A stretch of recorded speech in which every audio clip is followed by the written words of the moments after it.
Alright, mga matitibay, once again, Rasaul Unfiltered. Nandito na naman tayo ngayon sa ating YouTube channel para magkwentuhan. Alright, so ano nga ba yung topic natin ngayon, no? Actually, yung topic natin ngayon is about ano naman, about sports. Ano ba yung nangyayari ngayon sa NBA? Alright, so NBA, isa sa favorite sports natin. Kakatapos lang nung nakaraang finals kung saan naglaban yung OKC at saka San Antonio Spurs. Alright, so ngayon, to cut the story short na naman, tapos na yung finals, pero ito naman yung usapan dyan, kung saan lilipat si LeBron James. Alam naman natin na si LeBron James ay siya ang naging mukha naging mukha ng NBA para sa mga nakaraang isang dekada or magdadalawang dekada na kasi ano na siya 23 years na yata siya or 22 years sa NBA. So, ang topic natin ngayon is yung pinakamainit na topic, mainit na topic ito sa social media.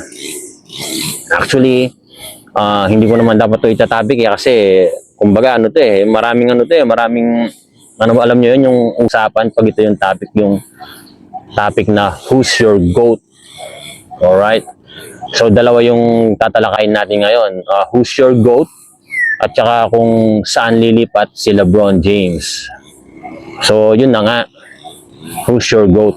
Pag ako, tinanong ako, sino yung GOAT ko? As usual, walang kurap, sasabihin ko, si LeBron James.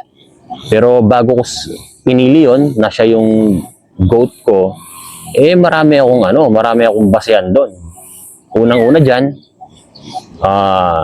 si LeBron James kasi yung talagang player na nasubaybayan ko from, sabi na natin day one. Kasi naalala ko noon, 2002. Alright, 2002, ano pa yan, halos pumutok yung pangalan yan dahil hindi naman tayo hindi pa using cable talaga noon Sa ano pa yan, sa magazine, mga ganon, sa news, mga ganon. Idol ko na siya noon. Tapos noon nga, bigla siyang na-drop nung 2003 ng Cleveland. So, from day one, nakalaban nila is yung, alam ko noon, Sacramento Kings nga yata Sacramento Kings yata yung kalaban noon. Hindi ko lang alam pero alam ko yun yung kalaban. Which is, kumamada na siya noon. Alam nyo yun, yung fresh from high school, tapos biglang pumasok ng NBA, dala-dala na yung baggage na, matindi yan. Tutukayang matindi yan, ganon. Meron pang tatak sa likod na The Chosen One, ganon. Tapos, that time kasi pausbong na rin yung social media nun Kaya, kaya masyado na silang isa siya sa mga player na masyado nang naka-scrutinize. So, scrutiny, parang ganon, yung sa salitang English. Ibig sabihin, yung tutok na masyado sa'yo, yung tutok na masyado sa'yo yung mga tao at social media. Ayun, ba't siya yung GOAT para sa akin? Kasi siya yung GOAT para sa akin kasi siya lang yung talagang bukod tanging player, na sumuway sa kung ano man yung tinatawag nilang nakagawian sa NBA. Para sa akin, maliban sa GOAT siya, talagang pa siya, sigma male pa siya, or alpha male, or sigma male. Kasi imaginein mo, siya lang yung bukod tanging kumalaban sa mga management. Pinakita niya na dapat hindi lang yung management yung nagdidesisyon para sa player. Siya, dinesisyonan niya mismo, yung mismong karir niya. Talagang dinesisyonan niya. Kumbaga, hindi niyo ako pwedeng diktahan sa pwede kong gawin. Basta alam niya, worth it yung pagiging player niya, lumipat siya. So, alam niyo yon, kasi lagi nilang kino-compare yan kay Air Jordan. Although, idol rin natin si Air Jordan, pero kung sa tanong na greatest of all time, para sa akin, yung greatest of all time is si LeBron. So, yun na nga, about sa pagiging outside the court muna tayo, ha? Hindi pa inside the court ito. Yung pagiging sigma male niya. Yung alam mo yon, yung hindi siya mahawakan sa leeg, ginagawa niya kung ano yung alam niyang dapat gawin, which is somehow, in the long run, naging malaking impact sa NBA yun. Yung mga player, nalaman nila yung worth nila dahil sa ginawa ni LeBron na yun, yung paglipat ng ibang team. Alam niyo yun, yung kapag alam mong maibubuga ka, magaling ka, dapat huwag kang matakot na mag-test ng water or mag-test ng market. So isa 'yon, no? Isa 'yon sa para sa akin na points sa pagiging GOAT niya. Second, sa pagiging GOAT niya is yung nagiging magaling yung mga player na nakakasangga niya. Unlike yung isa, kumbaga sa gudsod mentality 'yon. Hindi, siyempre baka magalit sabi yung mga Hindi na, yung ibig ko sabihin kasi siya, more on solo player siya sa loob, yung akin na yung bola, ako nang bahala, ganon. Wala siyang mentality nung dapat mapagaling niya yung mga kasama niya, dapat mabakapan niya yung mga kasama niya. Wala siyang ganung mentality. Although sabi nila killer mentality, killer instinct. Para sa akin, ba't ka pa magki-killer instinct kung kaya mo namang paandarin yung mga kasama mo para maging killer yung mga kasama mo? Hindi mo na kailangan ikaw mismo yung maging killer. Dapat yung mga kasama mo, gawin mo silang killer inside the court. Ibig sabihin, killer inside the court, yung sila mismo yung assassin sa laro. Gawin mo silang assassin sa laro, hindi yung ikaw lang mag-isa, killer instinct. Tapos yung mga kasama mo, wala, parang mga pawn. Dahil yun nga, lagi mo lang inaano yung laging killer mentality, sagudsod mentality, mga ganon. Iba rin yung yung killer mentality na yung ibig ko sabihin, yung pinpoint out ko is yung make your teammates better para maging mas mas maging warrior sila sa loob. Yun, ganun yung si LeBron. Si LeBron, ihalin tulad mo si LeBron sa isang let's say commander ng isang hukbo. Yung ibig sabihin yung palalakasin niya yung loob, pagagalingin niya yung mga kasama niya. Ganun kabigat si LeBron. Unlike yung meron kang isang sniper, no? Sobrang galing ng sniper mo, no? Tapos wala lang, magaling lang. Hindi niya naman kayang i-motivate or i-run yung pack. Kumbaga sa isang pack ng mga packs. Hindi niya kayang akayin yung mga yon. So doon pa lang second points na yon para sa akin kung bakit GOAT sila. Third, kung bakit siya yung sinasabi kong GOAT. Kasi sabi nila sobrang dali lang daw na pumasok sa championship, ganun, no? Kasi nga sa East ganun. Kasi East lang 'yan, kaya ganun. Madaling pumasok sa championship diyan.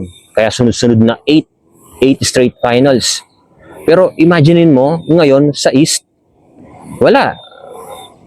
Ilang bang team yung diyan? Ilang bang team yung nag-champion diyan ng sunod-sunod na 8? Wala naman, 'di ba? Sabi nila kasi weak daw yung era na 'yon. Kumbaga wala daw mga magagaling na player na draft, no?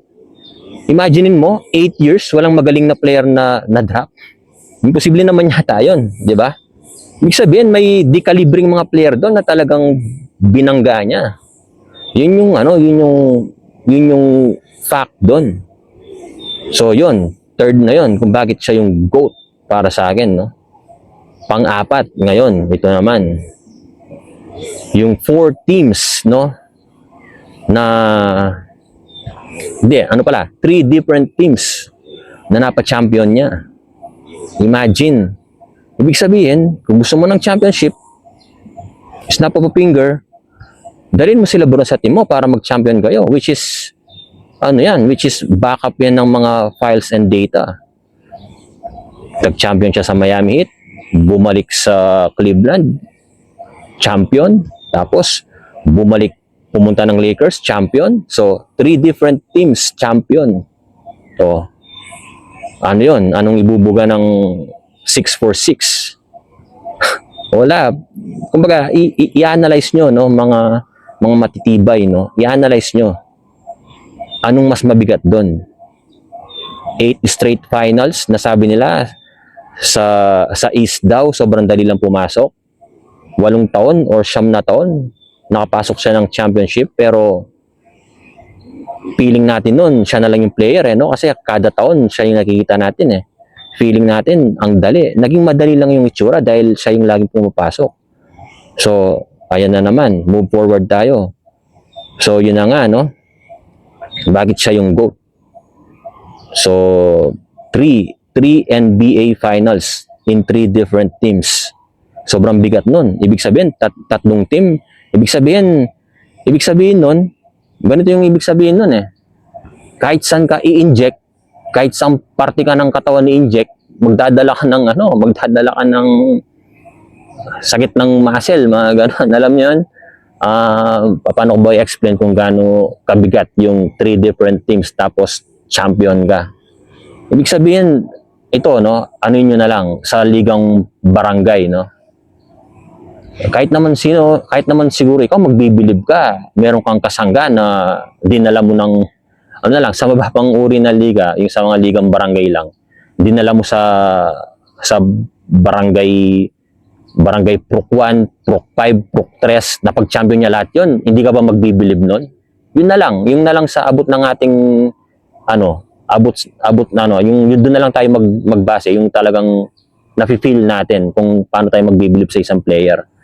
Sige, kunyari, meron kayong player sa baryo nyo, isinangga ng Prok 3. Nung sinangga siya, nag-champion yung Prok 3. Nung sinangga siya ng Prok 5, nag-champion yung Prok 5. Nung sinangga mo siya sa Prok 2, nag-champion yung Prok 2. So, hindi ka ba magbibilib sa player na ganon?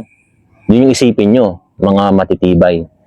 Tapos, lastly, kaya bakit para sa akin, siya yung GOAT, yung nag-champion siya. Sa sinasabi nilang Mickey Mouse, tawag dito?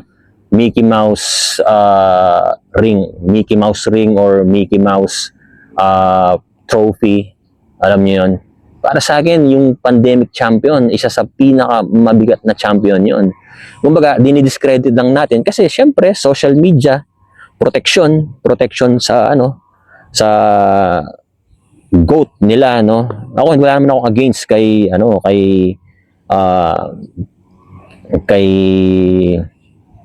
Michael or tawag nila kay Jeffrey, wala akong doon, wala akong against sa kanya. Actually, siya yung number 2 ko pagdating sa GOAT. Pero, isa sa mabigat din na achievement ni LBJ is yung Mickey Mouse Mickey Mouse Championship daw nung pandemic. Paano magiging Mickey Mouse Championship 'yon? Sige, imaginein mo. Sobrang gulo ng mundo nun kasi pandemic Alam niyo 'yon. So, para mag-stay focus ka, para stay composure ka, kailangan mo ng matinding disiplina. Kailangan mo ng matinding determinasyon para hindi masira yung laro mo, para hindi mayanig o hindi mauga yung laro mo. Kailangan mo ng matinding mentality doon. Kasi nga, hostile environment Bukod sa hostile environment, iniisip mo pa yung mga pamilya nyo kung ano nang nangyayari sa kanila. Pero still, ikaw nag-perform ka para mag-champion yung team nyo. Ano lang yan sa social media, dinidiscredit yun. Para syempre, alam mo yun content creation, alam niyo yun, kamukha niyan yung ESPN. Syempre, hindi naman nila aaminin na si LeBron yung GOAT. Kasi kung inamin nila yon, sinasabi ng mga, kunyari, yung mga announcer nila, kumbaga, yung i-acknowledge na nila na si LeBron yung GOAT, wala nang labanan, wala nang pera, wala nang kita. Pero para sa sarili mo, isipin mo lang, sobrang tindi ng player na yun. Alright? So, yun na yung pang-apat. So, I think sa apat lang na yun, pwede nang i-consider, no, kung bakit siya yung GOAT. Tapos, yung pang-5, although sobrang bigat nun, pero hindi na namin sasabihin yun, kaming mga LBJ fans, no? yung siya lang naman yung number 1 scoring title, number 1 sa NBA. So kahit siguro sino pang player yung lumitaw, hindi na kayang lagpasan yun, yung number 1 si scoring title. Baka hindi na namin sasali yun, bigay na namin yun, kumbaga ano na namin yun, wala lang, siya lang naman yung number 1 scoring title. Baka hindi na namin ano yun, hindi na namin ano yun, yung ano lang, yung ano pa, scoring title, okay, ganun lang, hindi na namin isasali yun sa GOAT debate para kahit papano may partida. Alright, so yun. Tapos lastly, ano lang, bahapyaw lang to, sa tansya ko lilipat si LeBron sa Cleveland. Actually dalawa lang kasi talaga yung pwede niyang lipatan na palagay ko may bigat yun nga, Golden State or Cleveland. Pero para sa akin, Cleveland. Kasi doon yung mas maraming bigat or doon yung mas maraming legasiya na pwedeng makamtan pa si LeBron. Kahit di ba sila mag-champion doon or kahit mapasok lang niya, man lang niya sana sa second round, third round, yung mga roster doon, okay na yun. Okay na kami doon. At least, at least tawag dito, Cleveland naman yon. Ngayon, kung sakali naman na nalilipat siya ng Golden State, okay din. At least Steph Curry, idol din yan. So, yun. Okay dun. Pero, para sa akin, bilang isang fans ni LeBron, mas gusto ko rin kung sa Cleveland na lang sana. At least merong tinatawag dun na magandang ending yung yung career niya. Kung ito na yung tinatawag na last year of the career ni LeBron James. Alright, so mga matitibay, alam nyo naman, kwentuhan lang tayo dito. Yun nga, sabi ko, trivia. So ito parang nasa trivia tayo, no? So, yun, natutuwa lang ako dahil kahit pa paano, may mga nagre-response na sa mga topic natin sa YouTube. Hindi man dun sa comment section, sa mga kaibigan ko, sa Messenger, yung yung ina-update ka, na wala pa bang upload, mga ganun. At least kahit paano nakakatuwa, no? Kasi mga matitibay, pagdating sa YouTube, ang bilang niyan o ang ratio niyan pagdating sa Facebook, kung yung 20 likes or 20 views sa Facebook, ang katumbas niya sa YouTube is one view lang. Kasi sa YouTube, mga matitibay, hindi naman pwedeng mag-like yung mga hindi mismo verified, yung hindi ka talaga naka-login, mga ganon. So, ibig sabihin, ang bilangan sa YouTube, parang per IP address, parang ganon. So, or per per person na naka-login talaga sa YouTube, yun talaga yung bilangan doon. So, mga matitibay, once again, supportahan nyo si Rasaul Unfiltered. Nakakwentuhan lang tayo dito. Walang dito, walang bash, walang bashing. Yun lang, masaya lang, kwentuhan lang tayo. Life is too short para maging sakit ka pa ng ulo, para maging sama ka pa ng loob ng isa pang tao. Life is too short.